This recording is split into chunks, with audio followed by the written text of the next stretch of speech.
Pinuntuhan ko itong Sprite Falls sa Mahayhay, Laguna guys kasi napakaganda ng kaniyang mga review. Ang daming mga nakikita sa social media regarding dito sa Sprite Falls at napakalinis nga.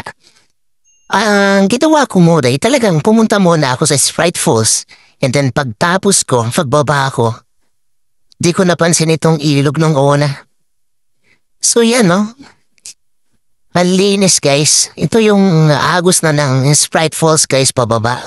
At napakalinis pa rin guys oh. Maraming tao din sa baba. Alam ko lang dito na lang ako, sold na ako eh. Dito na lang sana ako pumunta kung nalaman ko to earlier. Pero yun nga guys, siyempre walang falls dito. May konti lang pero ganun pa man, napakalinis pa rin oh. Tignan nyo guys oh. Pwede ka talagang maligo dyan. Libre pa, walang entrance. O diba?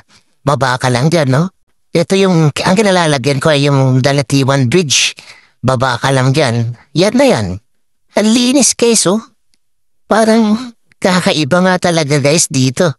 Napakalinis ng kanilang mga tubig. Nakakaingit nga sila guys yo. Ang linis guys. Pwede kang maligo.